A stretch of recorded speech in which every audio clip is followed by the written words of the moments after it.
Overseer's log, south of Vault 76. I knew this wasn't going to be the Appalachia I remembered, but mutated animals, haywire bots, and no people so far.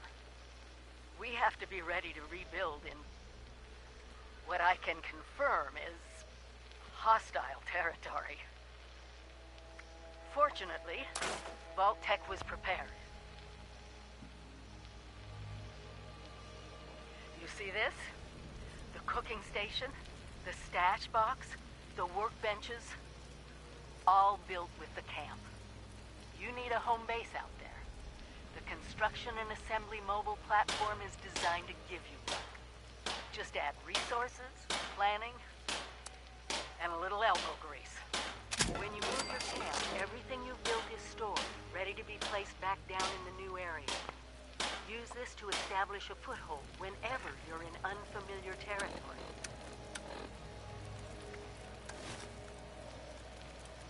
I've left my camp behind so you can use it. I know I'm breaking my own advice by not taking it with me. But after seeing Appalachia for myself, I need to make sure every resident of 76 has a safe haven they can start from. I'll make do without it. If it's still standing, the town of Flatwoods is further down this road. Find me there. This is the Overseer, signing off.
I pressed the button. Hush! I think it's recording now. Shush! Hello? Hello there? Oh, I think it's working. I hate these things. This is Willie Mae, and I was asked to talk a bit about my life since the war to help educate future children someday. I think that's nice. I thought I'd just watch my programs and entertain the grandkids in my retirement. But that didn't turn out to be the case. I'm just glad they all made it to the vault in time, you see. When I saw it in a dream, I knew my prayers were answered. My husband Frank used to work in the mines. Just a bit before the war, there was news of tremors, and he didn't come home. I don't know what happened to him or why he never came home for sure. And between you and me, I'm fine with that. Since the war, I've just read my old newspapers and listened to music. It's very peaceful for once, which is just right nice by me. You ever hear of the Watauga Times Atomic Lottery? The winner got 10 years worth of Blamco mac and cheese, and Salisbury steak, and Nuka-Cola, of course. I played that lottery for 20 years, and I finally won a month before the war. It lasted only 6 years, though.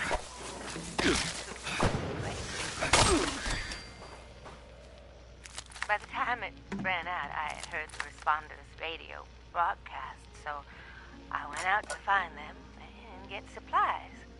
Bless their hearts. Well, I'm going home now. For a bit anyways. How do I turn this thing off? Oh, blast these things. Not this button. Not this one. Oh, oh, here it is.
reminder to myself. Responders are good people. They're trying their damn best, for sure. Things aren't good, and stuff is getting worse. Anyway, this is a reminder to myself. A reminder that this gun is my insurance. Things get real bad, the food runs out, or water runs dry. I get to decide how I leave this goddamn world. I'm not gonna let myself suffer. I'm not gonna die hungry and alone. I can't.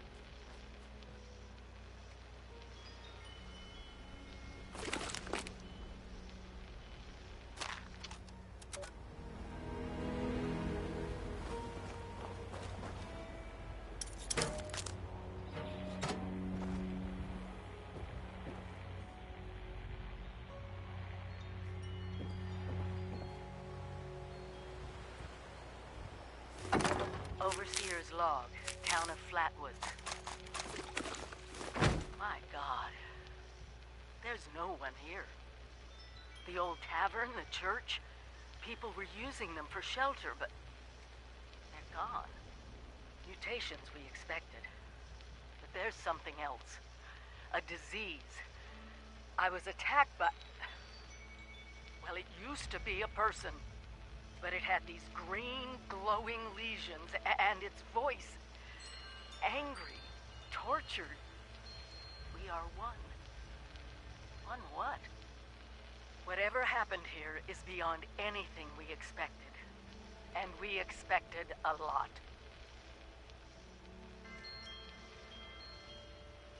Before they were wiped out, the survivors called themselves the Responders. Looks like they were made of firefighters, police, emergency medical staff. They even have an automated system to teach people about treating water, food, survival. I'm doing their tests, and you should too. I know it's even worse than we imagined, but someone's got to know where the missile silos are, and how to secure them. The Responders are the best lead we have. This is the Overseer, signing off.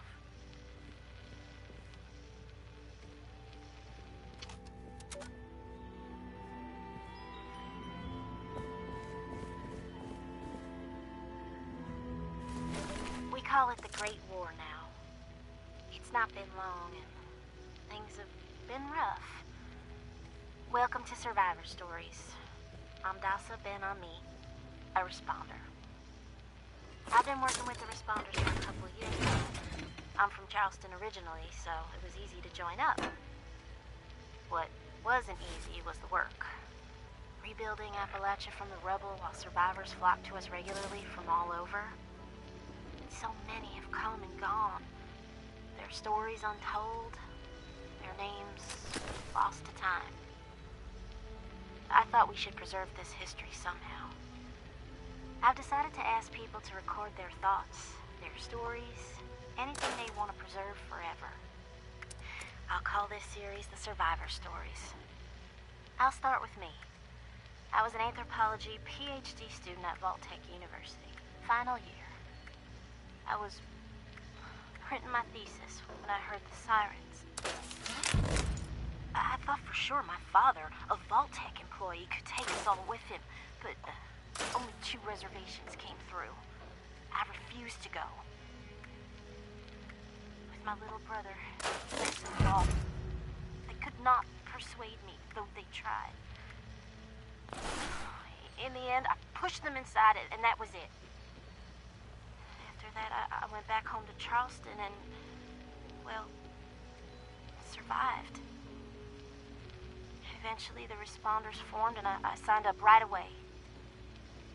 It was so hard. The flood was devastating.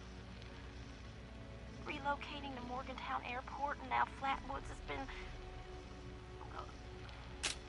I remain optimistic.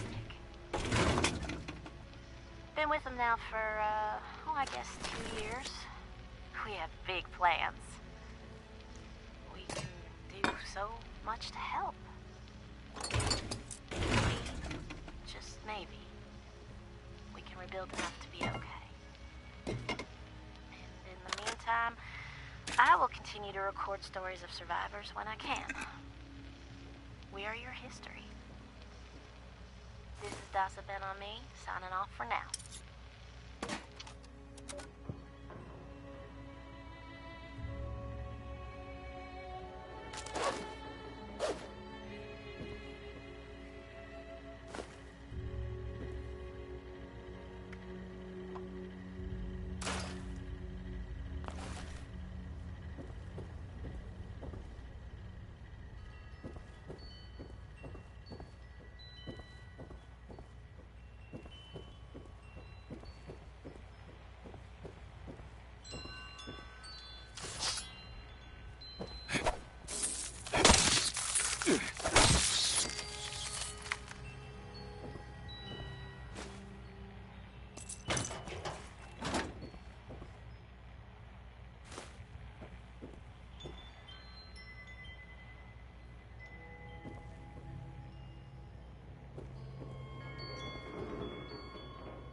Hi.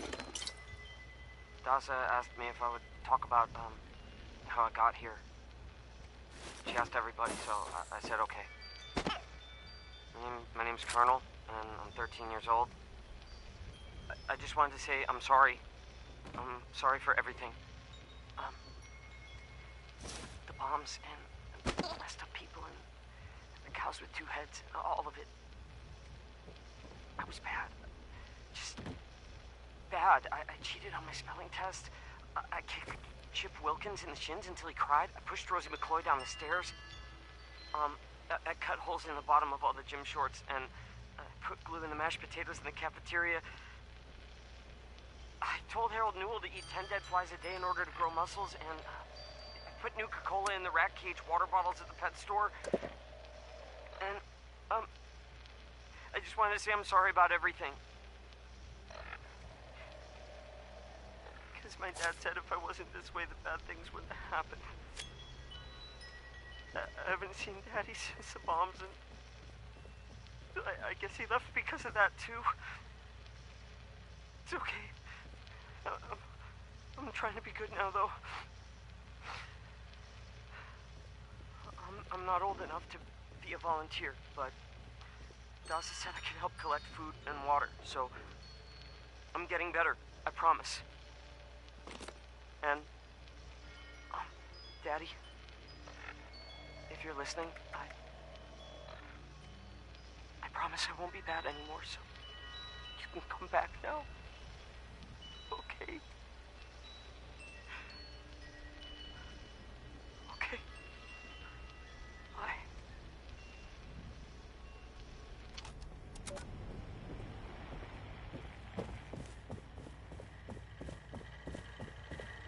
With smarts and a little luck, you'll do just fine out there.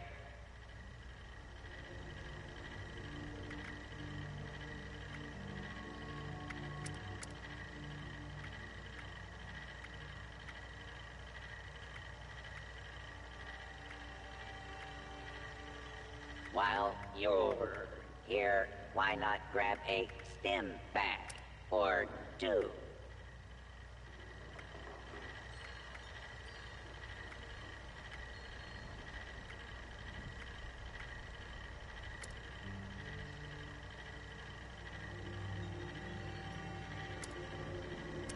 With smarts and a little luck, you'll do just fine out there.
I am Kesha McDermott. When the bombs fell, I was in Watoga, coordinating a statewide science fair for that year's high school kids. And the theme was the future of energy. After the bombs, everything was pretty chaotic. Scavenging for food and fighting off rabid survivors. Oh, it was just a bad time all around. I found a couple of surviving kids from the high school whose parents didn't make it. And we holed up in a house in town for a while. After a bit, I was able to solder the circuitry in an old radio, and we tuned into a broadcast from the responders. Oh, we were overjoyed. The trip from Watoga to Flatwoods, it was rough, mind you. The kids and I ran into a group of assholes in the mountains who stole our food and water. I can't tell you how happy I was to find the responders in Flatwoods. Tents for everyone, open kitchens, medical supplies, protection. We were safe. They had a problem, though. Their water sources were contaminated heavily. People were boiling water, but not long enough to make it safe. So, I stepped up and I said, I'll build a testing kit to monitor the contamination, and I will teach folks how to properly boil water. And I did. The world is getting better, but slowly. We need to make sure it doesn't relapse, too. It's going to take time and care, that's all. Well, time, care, and science.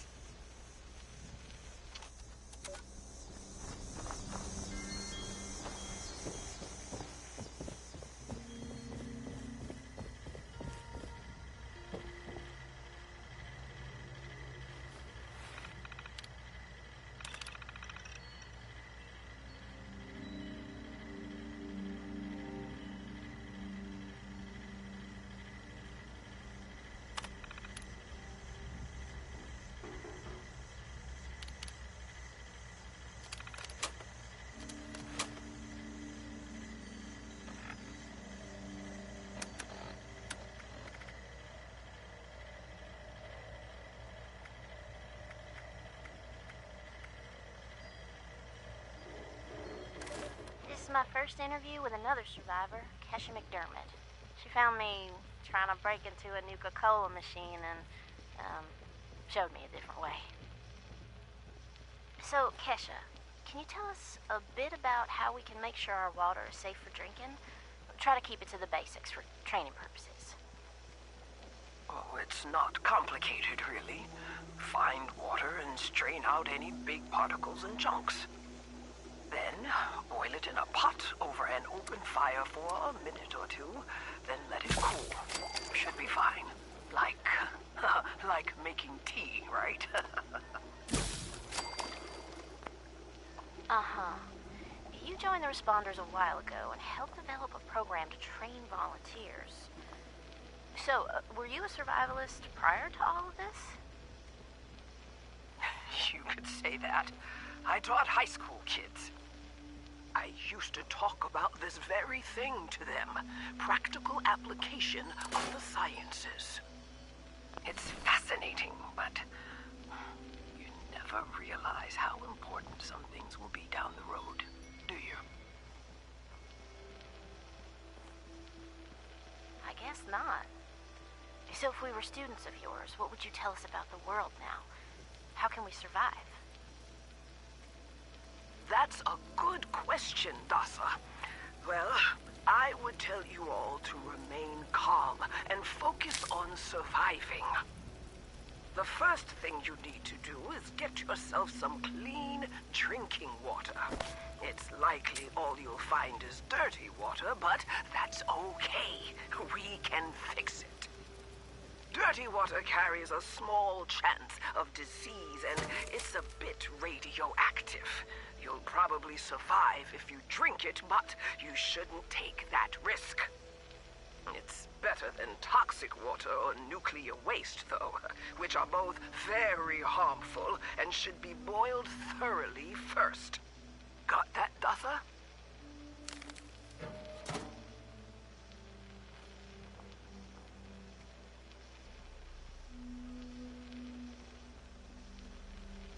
Yes'm. Contaminated water should be boiled. Okay, that sounds easy enough. So, boiled water is safe? It's mostly safe, but still a bit radioactive. What you really want is purified water. Oh, purified water. Okay, how do I get that? You can build machines that will do it for you, and that's the most reliable way. Building them requires some space and time and plenty of materials. But on my way up here from Watoga, I found purified water occasionally in supply caches and medical kits. So keep your eyes peeled. If I boil water, and that's mostly safe, well, aside from a teensy bit of radiation, what about tea? Most folks around here are tea drinkers, as you know. I recall many a night sipping tea on the stoop, watching lightning bugs, and reading a book in peace and quiet. Tell me that's still okay, Kesha? Oh, bless your heart. It's probably as good as boiled water anyway. Maybe even better if you add anything medicinal to it. Some survivors add all sorts of flowers and herbs to boiled water, and they swear by it. Personally, I stick with purified water. To each their own. Okay, got it. Switching tracks a bit. I know you're awfully busy with your latest research in Flatwoods. Can you explain that a bit? Of course! I'm testing local, natural water over time in Appalachia. Gathering data, monitoring the radiation and contamination levels, all of that. I analyze the data in my lab to look for long-term trends and use those trends to determine how we can use the water right now. We use the water for more than just drinking, you know. It feeds our plants, which feed our animals, so we need to know how things are changing. You got a lot of work cut out for you. I'm glad you joined the responders. That data sounds invaluable. It is. I've integrated the data collection and research into the Responders Survivors Volunteer Program as well. I am still a teacher, after all. Wow. Then there you have it, folks. Thanks for talking with us today, Kesha. And thanks for showing us all how to live a little safer. Class dismissed.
Reverend Delbert Winters here, born and raised in this very town.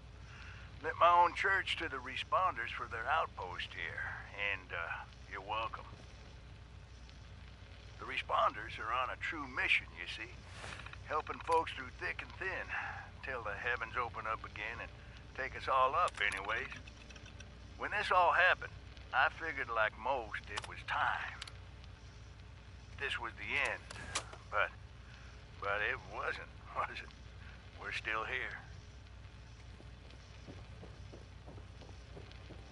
At first, I thought it was a mistake, that we was missed, forgotten. Maybe we did some wrong. Didn't give enough to charity, maybe. Didn't praise his name, even in the worst of times.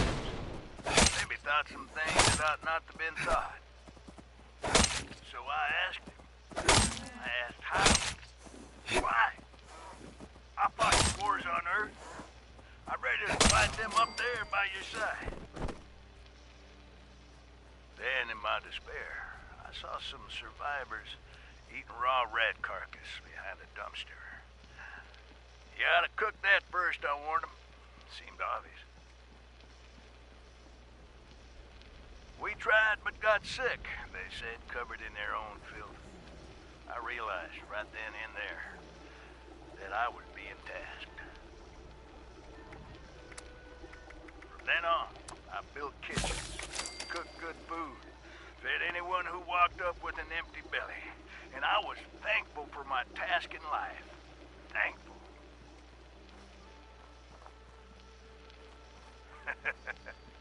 Next time hell or high water land in my stoop, I'll be swept clear away with it. But until then, let's share a home-cooked meal together, all right?